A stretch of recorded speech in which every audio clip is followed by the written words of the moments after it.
Hola, bienvenido a mi canal de historias increíbles. Disfruta mirando. En la sala de cuidados intensivos reinaba la penumbra. Se acercaba la mañana, sin viento y con un poco de niebla, lo que siempre era presagio de buen tiempo. Las paredes de la sala aún no habían adquirido toda su fuerza cromática y parecían más grises que de un blanco deslumbrante. En el rincón más alejado de la sala había un aparato médico que emitía sonidos de pulso parejos al ritmo de la imagen zigzagueante del monitor. La respiración del hombre tumbado en el sofá era casi imperceptible. Lentamente, muy lentamente, Ernesto Paolo empezaba a recobrar el conocimiento. En cierto modo, era como despedirse del reino de Morfeo, que esta vez le retenía en su cautiverio más tiempo de lo habitual. El dedo índice del hombre tembló e inmediatamente se cayó al intentar levantar la mano. Sí, amigo, no vas a salir de la cama tan pronto, pensó irónicamente Ernesto. En la oscuridad previa al amanecer, lo único que se oía era el ruido del aparato respiratorio y el pitido de los sensores especiales, que sonaban de forma diferente, como si formaran parte de la composición de algún aparato musical. Ernesto no recobró el sentido inmediatamente y permaneció en un estado límite durante un par de horas. Por un lado, parecía estar vivo y podía oírlo todo, pero por otro no podía abrir los ojos para comprender dónde estaba. Una de las primeras cosas que llegó junto con el pitido de los sensores fue un olor acre y ligeramente desagradable que incomodó a Ernesto. Jesús, ¿dónde estoy? ¿Y por qué no veo nada? ¿Y huele a cloro o algo así? Quizá ya estoy en el otro mundo y aquí siempre es así. Te toca morir, Ernesto. Por alguna razón desconocida, el hombre no tenía miedo. ¿Y qué había que temer cuando todo ya había sucedido? La mañana amanecía lentamente y Ernesto se dio cuenta por las extrañas voces a su izquierda. Eran predominantemente femeninas y bastante sonoras. Oye, María, ve a la habitación 5. A ver qué pasa allí. Volvió a sonar. Sí. Señora Elena, lo haré rápido, antes cogeré la hoja de citas, fue la respuesta. Ernesto se alarmó. ¿Lista de citas? ¿Sala 5? ¿Está en el hospital? Claro que sí. Sí, efectivamente era una habitación de hospital. Entonces, todo encajó, el pitido de los sensores médicos, el olor de los desinfectantes y las conversaciones de enfermeras y celadores. ¿Cómo había llegado hasta aquí? Ernesto no lo sabía. Aunque, lo más probable, es que no lo recordara. ¿Y cómo iba a acordarse si tanto su cerebro como su cuerpo seguían entre algodones y fuera del control de su amo? De repente, Ernesto experimentó un fuerte ataque de sed. Tenía la garganta seca, y el empresario seguía sin poder dar señales de que había recobrado el sentido. Ojalá viniera alguien pronto. O volveré a morir deshidratado, pensó Ernesto. Todo daba vueltas en su cabeza, reuniéndose en extrañas imágenes y cuadros de colores como rompecabezas. Pero no siempre los detalles emitidos por la conciencia se correspondían entre sí, por lo que Ernesto tenía que ver cosas muy raras que se superponían unas a otras, sin referencia a las fechas del pasado. Ernesto ya había reunido fuerzas para hacer alguna señal cuando la puerta de la sala se abrió y un olor a frescor y a perfume caro le llegó a la cara. Por el sonido de varios pasos, que resultaron ser el repiqueteo de unos tacones y el susurro de unas zapatillas de hospital, el hombre se dio cuenta de que habían entrado al menos 2 personas. El hombre de negocios se sorprendió, aunque exteriormente no tembló ni un músculo de su rostro sereno. Señora Margot, el médico le ha dicho que las visitas solo son posibles después de las rondas médicas. ¿Y usted ha venido tan pronto? Comenzó la muchacha, desconocida para Ernesto.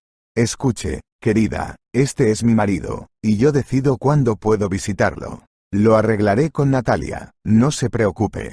Mientras tanto, por favor, déjenos solos unos minutos, ¿quiere? Respondió una mujer en la que Ernesto reconoció inmediatamente la voz de su esposa Margot. De acuerdo. Pero, ¿por qué debería irme? El señor Ernesto sigue inconsciente, ¿no? Objetó la enfermera, ordenanza. El empresario no pudo precisar más, pues aún no había podido abrir los ojos. La voz de Margot fue inmediatamente amenazadora.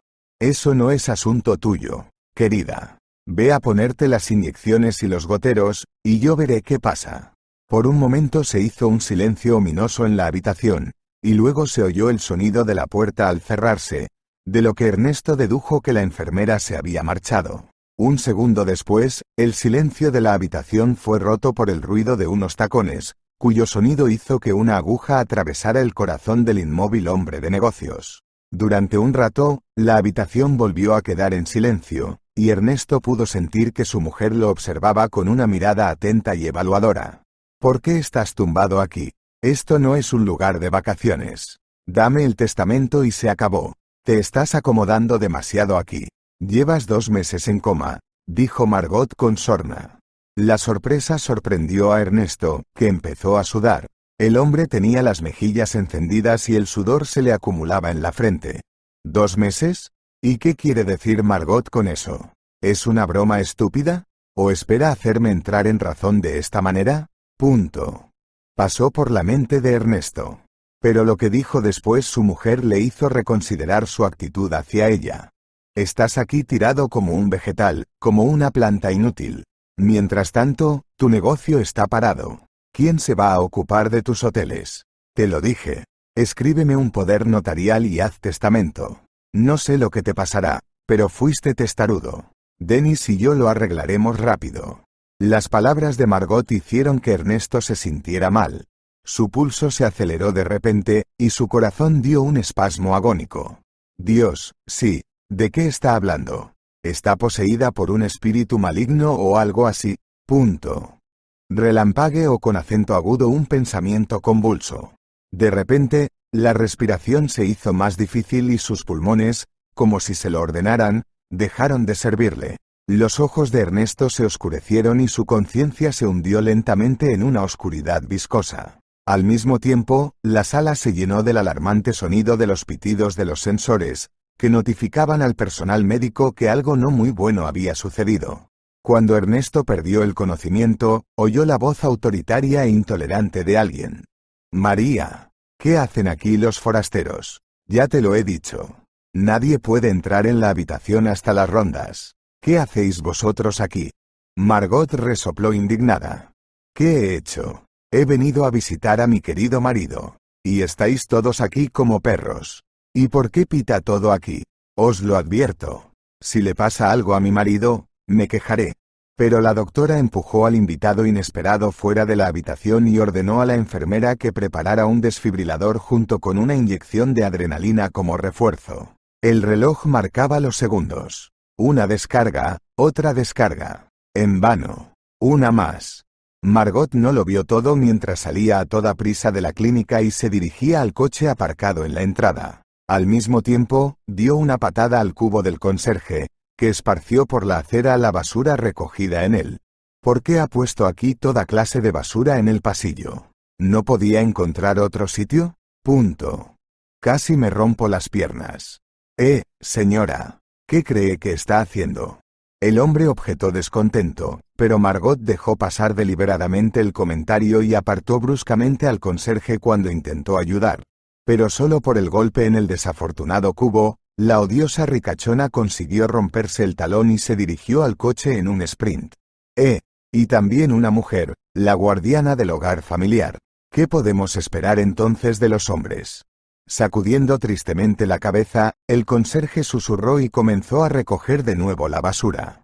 Cerca de él correteaba siempre un perro de tamaño mediano, cuyo encendido pelo rojo se veía desde lejos. El perro estaba tranquilo e intentaba no ser travieso para no disgustar a su nuevo amo. Antes, su amo era un maestro de escuela jubilado medio ciego, para quien el perro se convirtió en lazarillo. Naturalmente, nadie le enseñó esto a Carrot, y lo descubrió por sí mismo. Si el dueño le pone la correa, significa que vamos de paseo a la tienda o al parque.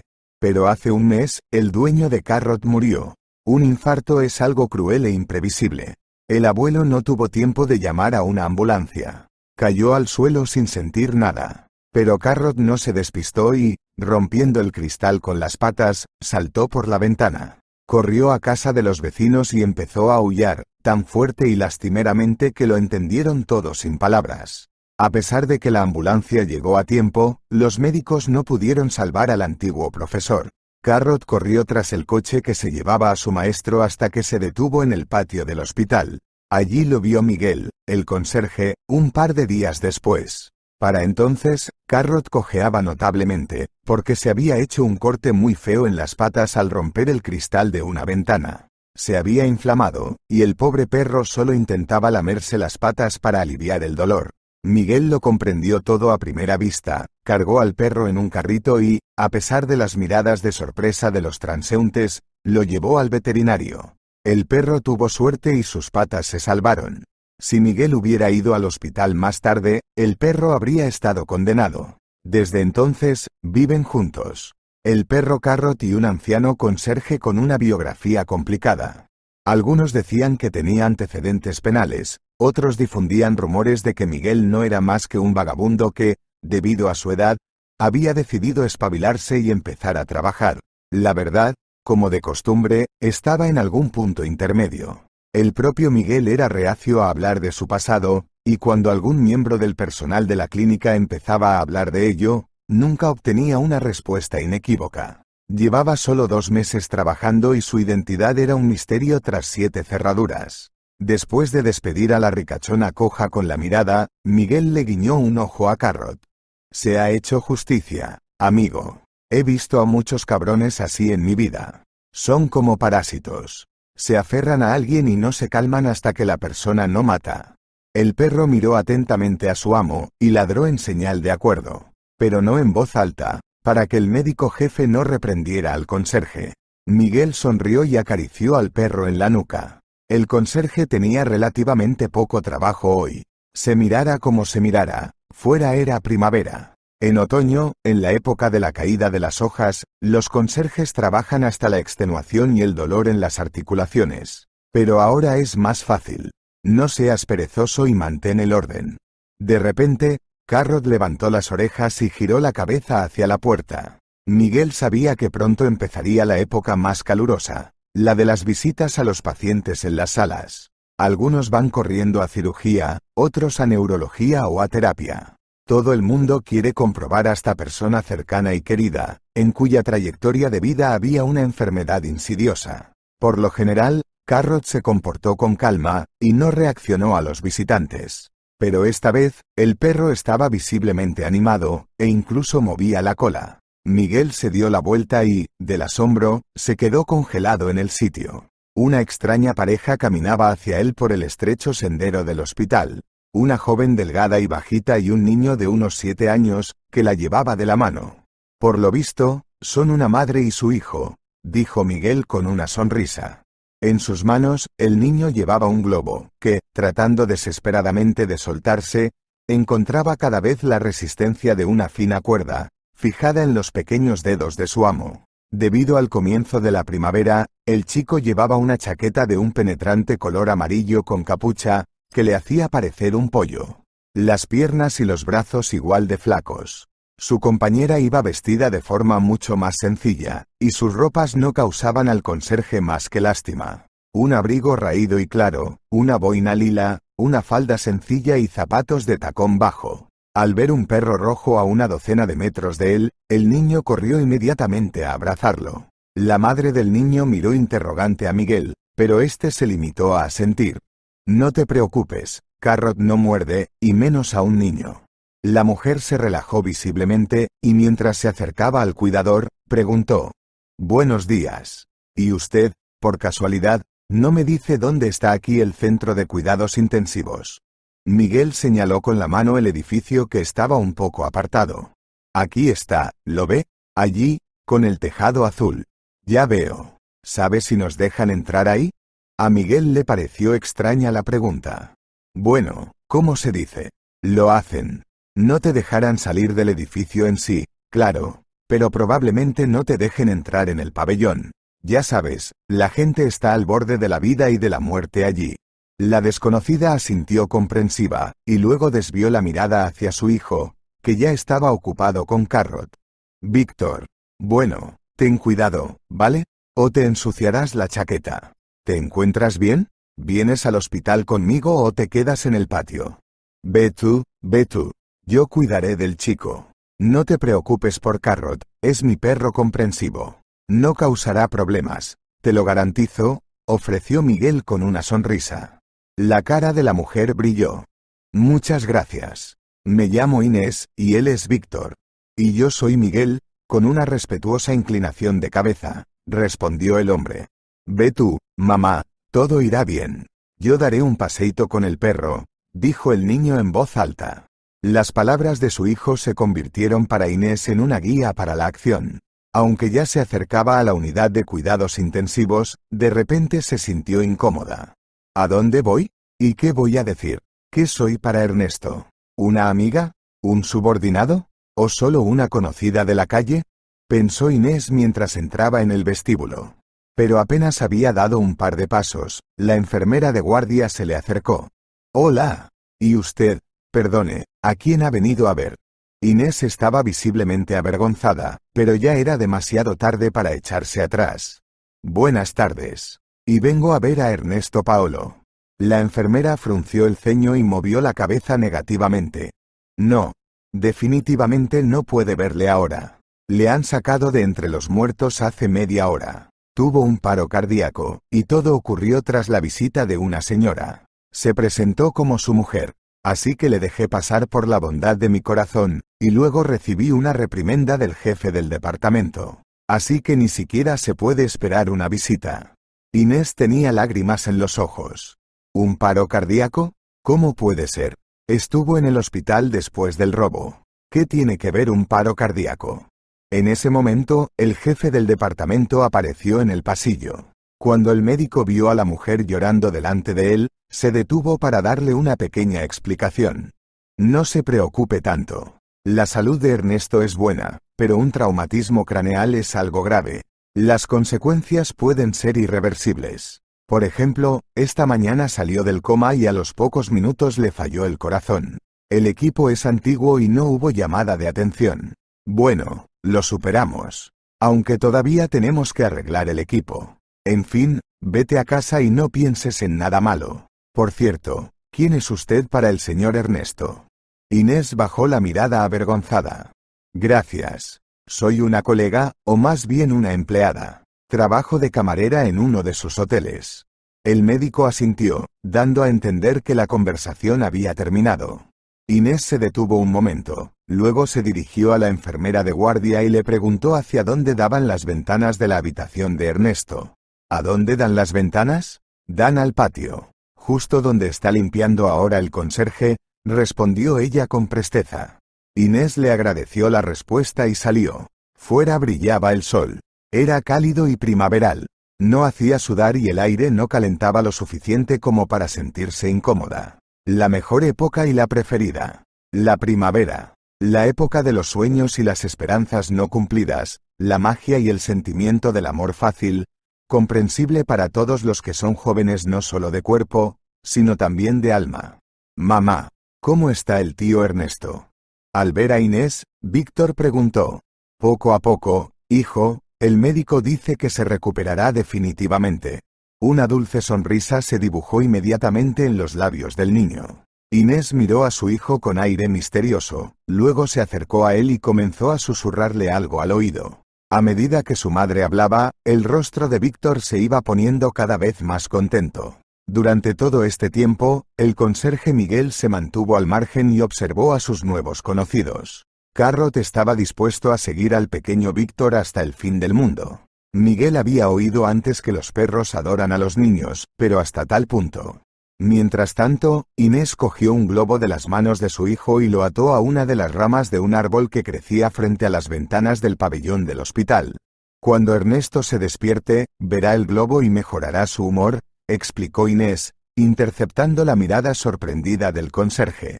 El hombre asintió respetuosamente y miró a la madre del niño con ojos completamente distintos. Ojalá cada uno de los familiares del enfermo atara un globo al árbol. El patio se transformaría al instante. Los enfermos se curarían y recibirían el alta, pensó Miguel con una sonrisa, pero no lo dijo en voz alta. ¿Para qué molestar el alma de esta frágil mujer? Tenía tantos problemas que no tenía cara. Después de pensar un rato, dijo. Si necesitas ayuda, o si tienes problemas de alojamiento, puedes venir a verme, vivo, no muy lejos. De todas formas, pronto me mudaré a mi casa de campo. Lo hago todos los años, así que el piso estará vacío. Muchas gracias. Te tendré en cuenta, sin duda, respondió Inés con una sonrisa y, cogiendo la mano de Víctor, caminó por el sendero que llevaba a la salida. El conserje se quedó largo rato mirándolos. Un niño con una chaqueta amarilla con capucha y su enclenque mamá, temblando a cada ráfaga de viento. ¿Y bien, Carrot? ¿Se acabó la diversión? Es hora de ir al grano, susurró Miguel con una sonrisa, dándole una palmadita en la nuca. El perro miró resentido a su amo, pero no había nada que hacer. Tal es su parte de perro, esperar, vigilar y amar. ¿Y cómo si no? Y al mismo tiempo, en el pabellón número 5, Ernesto Paolo volvió por fin en sí. Por supuesto, no podía levantarse ni mover los miembros, pero cada vez estaba mejor. Pero había sido Margot y su insidiosa confesión lo que había provocado todo aquello. Lo había dicho como si le hubiera apuñalado en el corazón y le hubiera inyectado veneno en la sangre. ¿Cómo podía ser? ¿De verdad le odiaba tanto? ¿Por qué? Ernesto no sabía la respuesta a esta pregunta. Nunca había ofendido a su cónyuge y no daba lugar a dudas. Bueno, sí, él estaba a menudo en viajes de negocios, pero esto es un negocio. Una red de hoteles en toda la ciudad y la región, y tienen que estar en orden para mantener muebles, reparaciones y condiciones al más alto nivel, y si de repente no, los clientes elegirán otro lugar para vivir. Pero en el de Ernesto, todo iba en serio. Una cadena de hoteles llamada Corona, con cada institución importante en la planta baja del restaurante, donde la imagen de la corona se ve por todas partes. Desde las servilletas de la mesa hasta los delantales de las camareras. Porteros guapos, un chef de reputación impecable y personal de cocina. Eduardo se acordaba de todos y no ofendía a nadie. Respetaba a todo el mundo, desde la señora de la limpieza hasta el recepcionista o el gerente. Margot, en cambio, se comportaba de forma insolente con sus subordinados y, a menudo, en ausencia de su marido, hacía ajustes personales que perjudicaban enormemente los beneficios del establecimiento en su conjunto. La camarera miraba mal a la testaruda niña rica, o el chef le señalaba que no entendía nada de cocina de restaurante. Una vez, incluso dijo en su fuero interno: Margot, perdona que te sea franco, pero no confiaría en ti ni para hacer una tortilla. Ernesto suavizó la situación y la convirtió en una broma. Pero Margot estaba claramente resentida, lo que era evidente por los puntos brillantes que cubrían su bien cuidado rostro. Ernesto ya había visto este tipo de cosas muchas veces, pero aún así intentó no darle importancia. Pero todo iba relativamente bien hasta que llevó a Inés y a su hijito Víctor a trabajar a uno de los hoteles. Se habían conocido hacía un mes en circunstancias muy extrañas. Por aquel entonces, a finales de marzo, el tiempo ya era fresco y la gente del pueblo intentaba esconderse del viento cortante. Aunque aún faltaban unos meses para que llegara el invierno, este ya intentaba alcanzar con sus frías manos a quienes no tenían la suerte de tenerlo. Mientras los transeúntes se veían obligados a envolverse en chaquetas y hundir más el cuello en bufandas, Ernesto, sentado en el habitáculo de su lujoso todoterreno, no sentía ninguna molestia externa. Después del trabajo, como de costumbre, aparcó el coche en el aparcamiento del supermercado y se fue de compras. Ernesto lo hacía casi a diario, ya que no podía confiar en el ingenio de Margot en este asunto. En primer lugar, la chica no sabía cocinar en absoluto y, si lo hacía, tenía que correr a por un extintor o llamar a los bomberos. A veces, cuando Ernesto no estaba de humor, encargaba un pedido a un restaurante o le pedía al cocinero que cocinara algo especial. Pero hoy no quería desconcertar al empleado con otra petición, así que decidió comprar la comida personalmente y cocinar algo con su mujer en la cocina. Al salir del cálido interior del todoterreno, Ernesto se fijó inmediatamente en una mujer frágil con un niño de unos 6 o 7 años. Era difícil decirlo con más precisión, porque el niño vestía una vieja chaqueta hecha a jirones, que había perdido su forma por el largo uso, haciendo que desde lejos pareciera un maniquí informe. Lanzando una mirada en dirección a la desconocida, Ernesto pensó: es tan joven, pero ya está encinta. No como Margot y yo.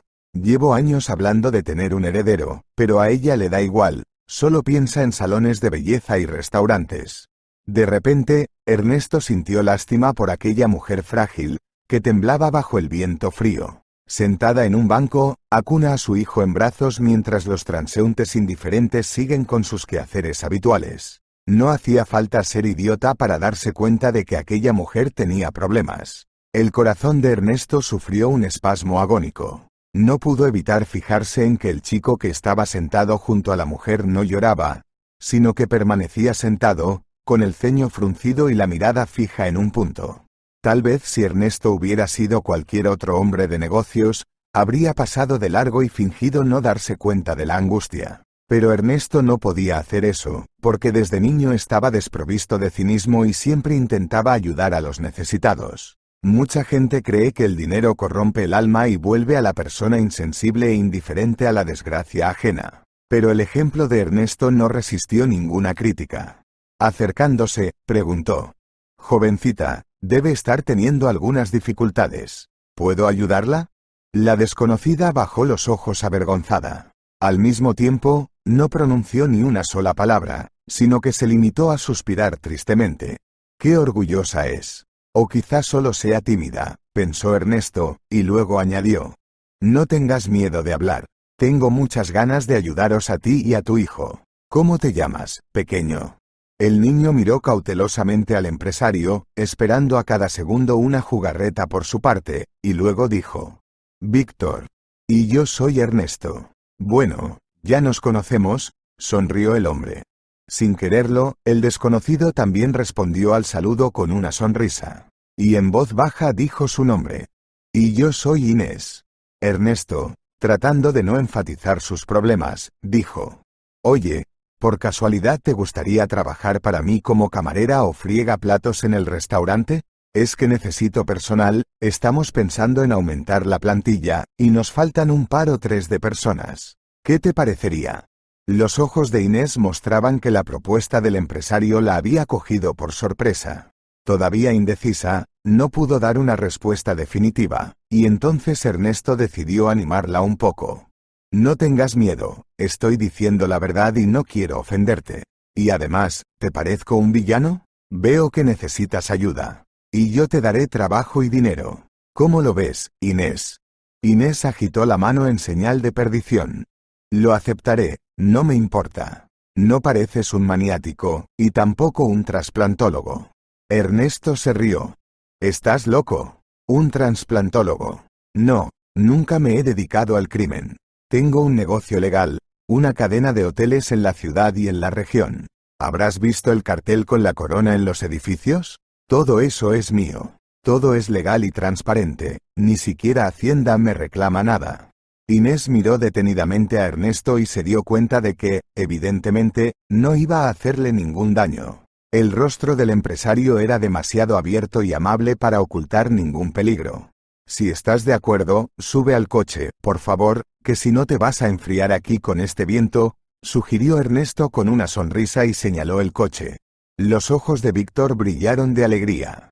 «Vaya, tío, ¿puedo sentarme al volante o al menos pulsar la señal para que lo vean los chicos de la calle? Se pondrán celosos». Ernesto sonrió y dijo: «Si puedes, claro. ¿Por qué no?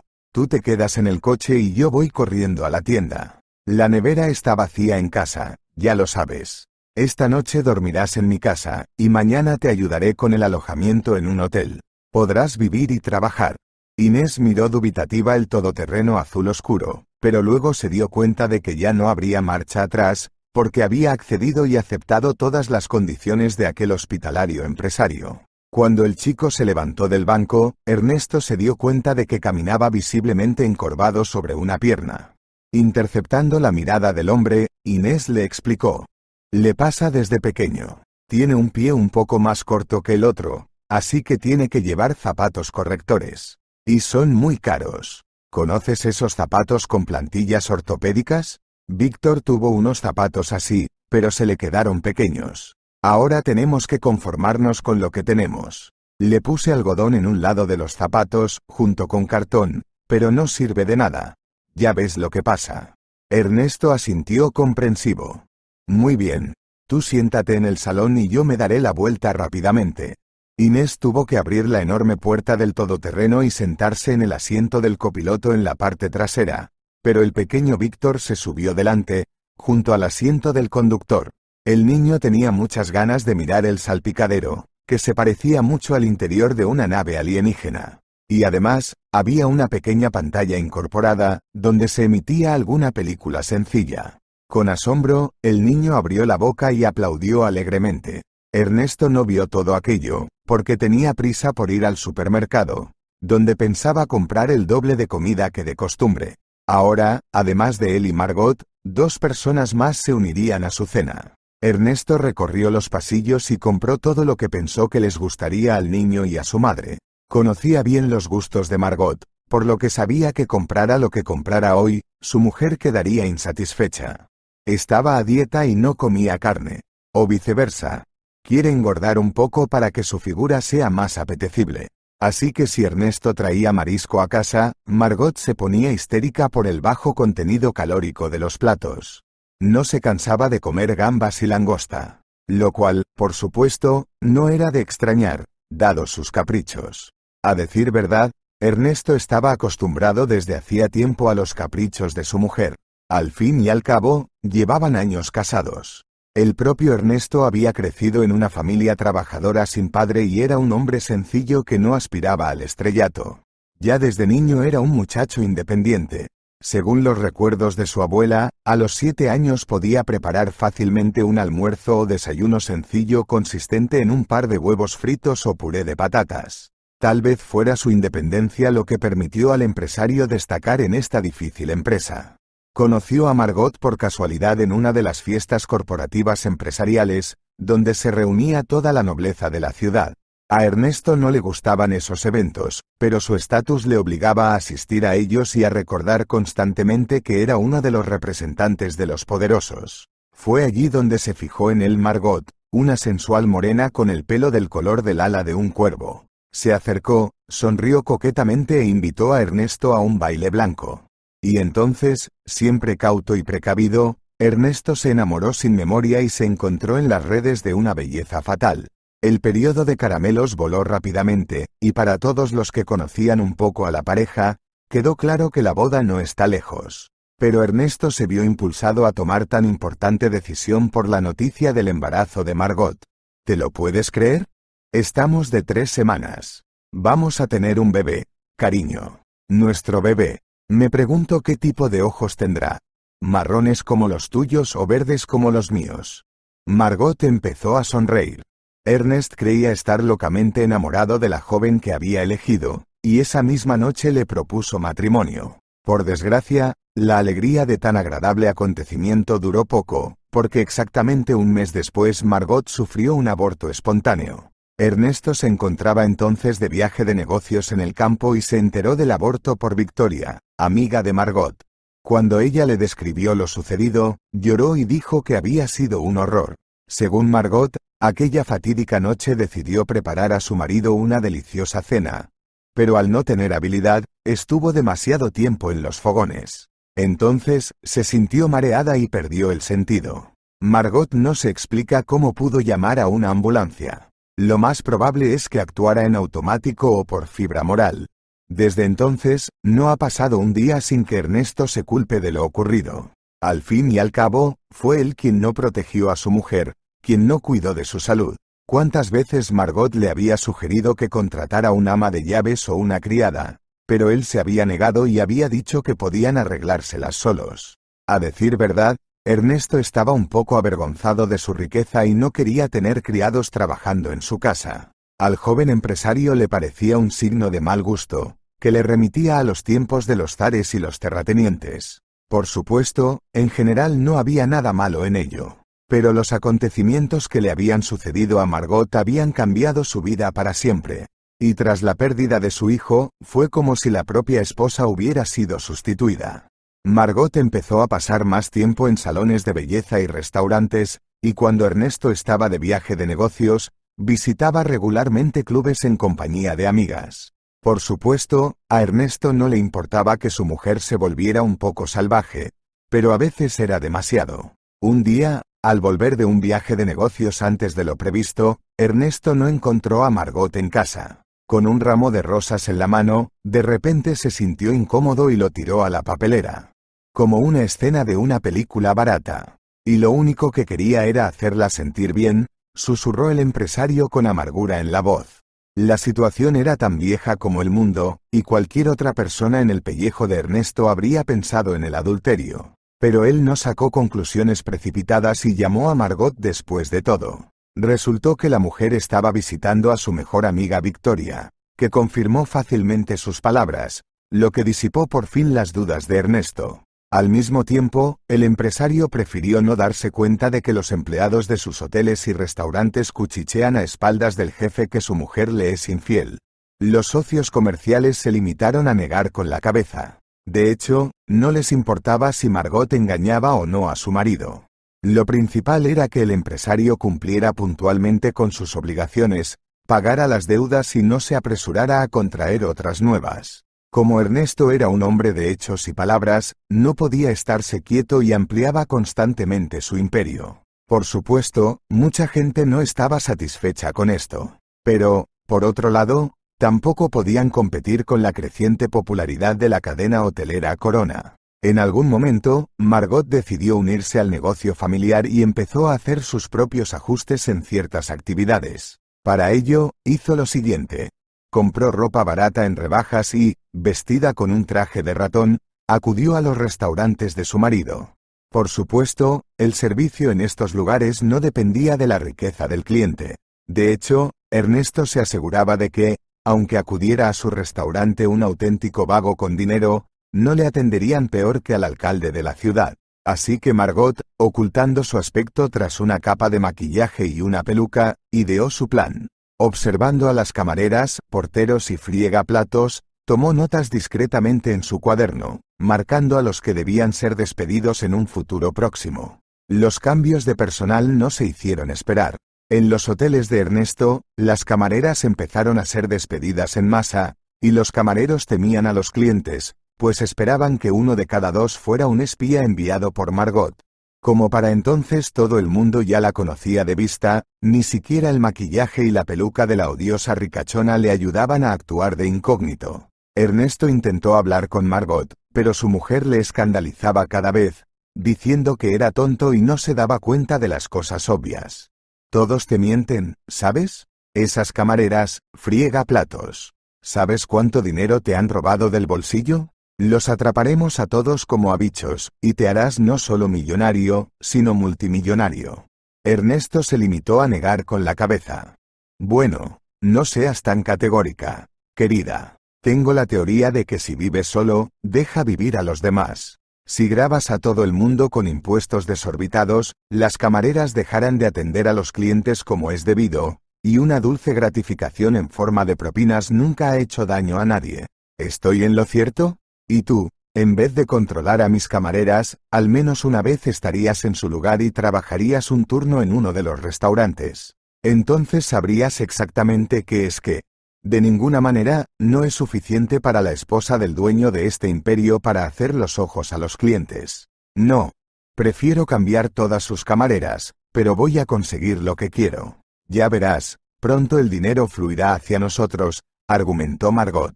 Ernesto miró a su mujer con ironía. Por supuesto, no creía ni una palabra de lo que ella decía. En realidad, la profecía de Margot nunca se hizo realidad. El resultado natural de su intromisión en el negocio de restauración y hostelería fue una aguda escasez de personal, muy difícil de sobrellevar para Ernesto. Por ello, aprovechó gustoso la oportunidad de proporcionar alojamiento a Inés y a su hijo Víctor a cambio de que ella trabajara en uno de sus establecimientos. El empresario no tenía intención de cobrarle a la joven madre por el alojamiento. Por favor, viva en una suite. Necesito buena gente, pensó Ernesto mientras regresaba al todoterreno con una bolsa llena de víveres. Por la cara de Inés, el empresario se dio cuenta enseguida de que la mujer estaba muy nerviosa, temerosa de conocer a su esposa. El caso es que la atenta Inés se dio cuenta enseguida de que llevaba un anillo de casada en el dedo anular de la mano derecha. Así que supuso que pronto tendría una conversación muy desagradable en casa del empresario. Por desgracia, la premonición de Inés no le falló aquella tarde. Si el pequeño Víctor aún no entendía nada debido a su edad, ella tuvo que vivir uno de los momentos más desagradables de su vida. Margot resopló despectivamente cuando vio a Inés con una vieja chaqueta en el umbral de la puerta. ¿Quién demonios es? Debe de ser una indigente. ¿De dónde la has sacado, querida? Y ese chico es como un niño de la calle. Nos robarán algo y ni siquiera nos darán las gracias. Ernesto se puso pálido y miró desafiante a su mujer. Margot, no deberías ser tan categórica. Esta es Inés y su hijo Víctor. Trabajará en nuestro hotel o en el restaurante. La cara de Margot se puso roja de ira. ¿Así que también van a trabajar para nosotros? ¿Estás loca? Antes deberías preguntar si ese mendigo tiene una cartilla de sanidad. Tiene un montón de enfermedades escritas en la cara. Y ese niño, tal vez no sea su hijo, sino un niño robado. ¿Sabes lo que hacen los mendigos? Toman a un niño de la calle y se pasean con él. Así engañan a tontos como tú para conseguir dinero. Las lágrimas brillaron en los ojos de Inés. Los labios de la mujer temblaban traicioneramente mientras se llevaba la mano al pomo de la puerta. Pero Ernesto no iba a dar marcha atrás en su decisión y hacía tiempo que se había decidido. No hace falta, Inés, basta. Yo me encargo de esto ahora, y tú vete al salón. Sí, el baño está enfrente y a la izquierda si quieres. Incluso puedes darte una ducha mientras yo me encargo de la cena. Inés asintió enérgicamente, tratando de no mirar a los ojos a su odiada casera. Margot, en cambio, se sentía dueña del destino. Desde fuera parecía que todo en esta casa se decidía con el toque de su dedo. Desde la aprobación de las candidatas a criadas hasta la gama de servicios del hotel y la elección de los menús de los restaurantes. Cuando Inés y Víctor entraron en el salón, ella le dijo a Ernesto apretando los dientes. No deberías haberte liado con ese mendigo. Recuerda lo que te digo, no debiste hacerlo. No dejes que entre en tu caja fuerte. Ni siquiera tienes cerradura. ¿Por qué no consigues un manitas que la arregle? Pero guarda semejantes sumas de dinero, pensando que no pasará nada. Ernesto levantó una ceja, sorprendido. ¿Dices que la caja fuerte no funciona? ¿Cómo sabes que la cerradura no funciona? No se lo he dicho a nadie y no pienso llamar a un técnico. ¿Para qué iba a necesitarlo si eres la única que está en casa cuando yo no estoy? Margot se mordió el labio con resentimiento, comprendiendo que estaba equivocada. De hecho, Ernesto sabía desde hacía tiempo que su mujer desviaba dinero de la caja fuerte. Sin embargo, Margot lo hacía con cuidado y, a juzgar por los gastos, lo gastaba en diversiones o en comprar ropa de moda, por la que estaba loca. Ernesto, que era un hombre inteligente y previsor, prefirió no fijarse en ella, para no incomodarse ni a sí mismo ni a su mujer. La cena transcurrió en un ambiente de hostilidad y odio inconfesable. Sentada a la mesa frente a Inés, Margot estaba dispuesta a mirarla fijamente. También le molestaba mucho el inquieto chiquillo, que no podía estarse quieto ni un momento. El pequeño de la casa se interesaba por todo lo que estaba a su alcance. Ernesto simpatizaba con su interés, pues sabía que su infancia había sido muy difícil. Ernesto sabía desde hacía tiempo que todas las personas infelices lo eran a su manera, y por eso intentaba ayudarlas y aliviar su sufrimiento mental en la medida de sus posibilidades. Desde hacía tiempo ayudaba a orfanatos y refugios para animales sin hogar, y lo hacía no solo en forma de transferencias de dinero, ni mucho menos. Ernesto entregaba personalmente regalos a los niños de los orfanatos, y acudía a ellos durante las vacaciones de Navidad, vestido de Papá Noel. Al igual que los pequeños huérfanos, se alegraba con ellos y bailaba con ellos.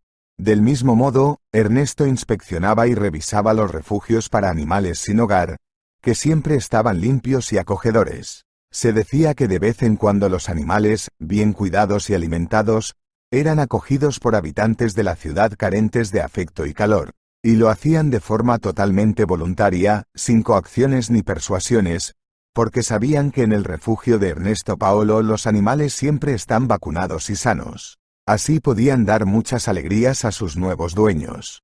Aquella noche, la cena le pareció literalmente de goma a Inés. A pesar de los reproches y observaciones de su marido, Margot se comportó con extremo libertinaje, y al final de la velada tomó demasiado champán y empezó a insultarla. Y solo el pequeño Víctor miraba a Ernesto con lágrimas en los ojos, como pidiéndole al amable empresario que pusiera fin a aquella farsa.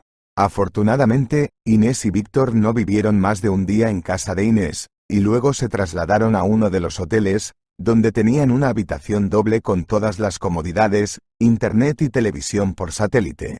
Ernesto también se encargó de que Víctor tuviera una videoconsola, que pagó de su bolsillo. Por supuesto, muchos empleados se quedaron perplejos al ver por qué el jefe despilfarraba tanto. Al fin y al cabo, le privan de una de las habitaciones del hotel, que podría haberle reportado un buen beneficio. Pero todo salió a la luz un poco más tarde, cuando Inés se presentó a trabajar. Probablemente, Ernesto nunca tuvo una criada mejor.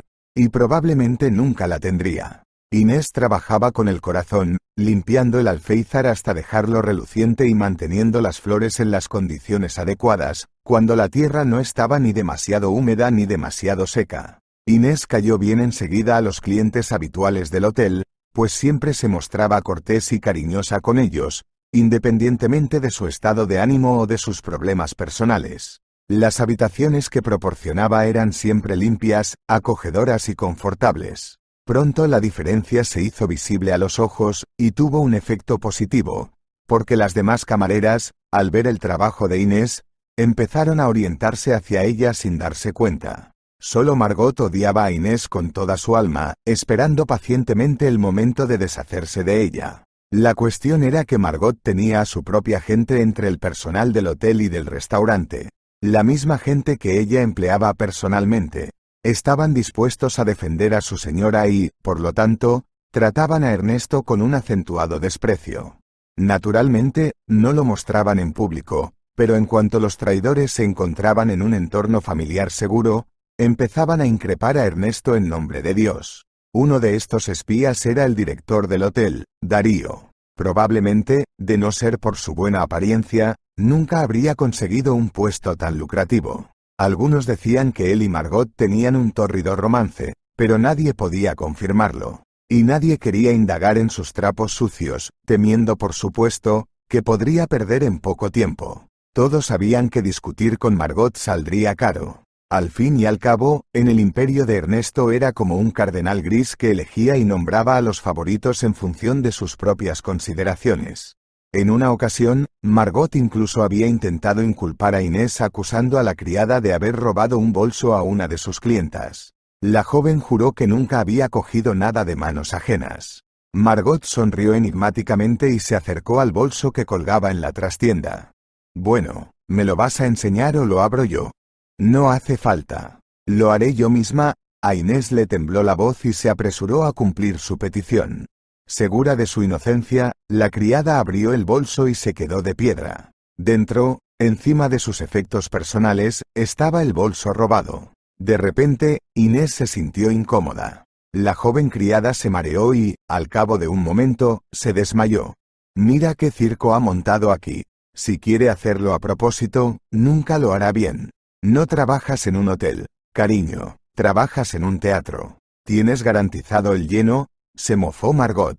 La situación se estaba volviendo crítica. Pero a pesar de que todas las pruebas estaban en contra de Inés, había una cosa que Margot no había tenido en cuenta. El hecho de que su marido, Ernesto, estaría en posesión de una grabación de vídeo realizada por una cámara de videovigilancia interna. El joven empresario procuró no hablar de esta función a nadie del personal de servicio, para que en caso de una situación conflictiva dispusiera de pruebas contundentes. Fue entonces cuando resultó que ese mismo maljadado monedero en el bolso de Inés había sido colocado por Margot, con la intención de comprometer a la indeseada criada a los ojos del jefe.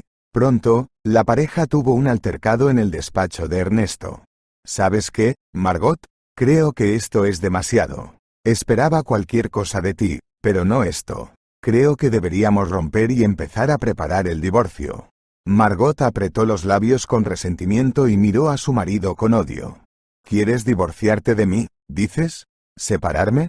Bueno, no me importa separarme, pero no olvides que por ley tengo derecho a la mitad de tu imperio. Al fin y al cabo, soy tu esposa, ilegítima». En los ojos de Ernesto había un brillo misterioso. «En eso te equivocas, Margot. Mientras tú te dedicabas a lo tuyo y soñabas con despedir a Inés, yo consulté a un notario por teléfono y redacté un testamento. En el caso de mi muerte prematura o algo así, todo mi imperio empresarial va a mis padres. Sí, Son viejos, pero pueden arreglárselas. Y en un divorcio, no tendría suerte. Probablemente, has olvidado cómo insististe en que hiciera un acuerdo prenupcial, ¿no? Ni siquiera me di cuenta de que había firmado todo ese papeleo. Al mencionar la herencia y el acuerdo prenupcial, el rostro de Margot cambió. Un par de minutos después, con la voz tranquila de una colegiala culpable, preguntó: ¿Y qué? ¿Ya has tenido tiempo de hacer el testamento ante notario? Ernesto negó con la cabeza. El enfado del hombre de negocios fue remitiendo y la idea del divorcio dejó de parecerle aguda y urgente. No, no he tenido tiempo, Margot, pero lo haré uno de estos días. No te preocupes, me ocuparé de todo. Sé muchas cosas, Margot. Me mentiste sobre el aborto. No estabas embarazada. Fui al puesto de ambulancias y me dijeron que nunca habían recibido a una mujer con ese nombre. Y nadie vino a llamar. Y no estabas registrada en la clínica prenatal. Pero me aguanté, pensando que mejorarías. Esperaba que espabilaras y me dieras un hijo, pero eres un palo en el barro. A Margot se le llenaron los ojos de lágrimas. Lo siento, Ernesto. Tienes razón. Debería haberme dado una bofetada hace mucho tiempo y haber dejado de vivir así. Perdóname si puedes, cariño. Realmente fui un poco dura con Inés. Y también me pasé un poco con su hijo. Querías lo mejor para él. Le conseguiste ortopedia, masajes, zapatos especiales. Ya ni siquiera cojea. En aquel momento, Margot parecía más una serpiente tentadora que la esposa de un empresario de éxito. Por desgracia, Ernesto no prestó atención a sus palabras y aplazó la visita al notario unos días. Un día después de esta conversación fue encontrado en un callejón a 3 metros de su coche con la cabeza rota. La versión principal de la investigación fue un ataque con fines de robo. Esto ocurría en todas partes, por lo que los ricos, tarde o temprano, se hacían con sus propios guardias personales para evitar que ocurrieran cosas así. Pero Ernesto siempre confiaba en su propia fuerza y estaba seguro de poder resistir. Y ahora, tumbado en la cama de un hospital, se daba cuenta de que había sido muy tonto. Sobre todo después de que en la organización del atentado se rastreara claramente el rastro de algún enemigo oculto. Ernesto no sabía lo más importante. Mientras él recibía tratamiento en la clínica, Margot había esperado 2 meses y había echado a Inés y a su hijo de la habitación del hotel. Y no quiero que vuelvas a poner un pie aquí. Si vuelvo a veros, os mato. Irónicamente, esto ocurrió el día en que Inés visitó la unidad de cuidados intensivos. Tras recoger sus modestas pertenencias, Inés y Víctor deambulaban por la calle sin saber a dónde ir. En ese momento, Víctor recordó de repente la sugerencia de Miguel. Mamá, ¿podemos ir con Miguel y Carrot?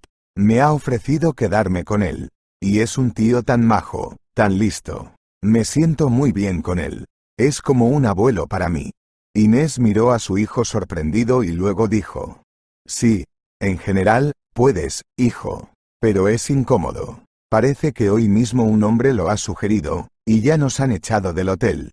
Bueno, no hay nada que hacer, no podemos dormir en la calle. Vamos a casa de Miguel.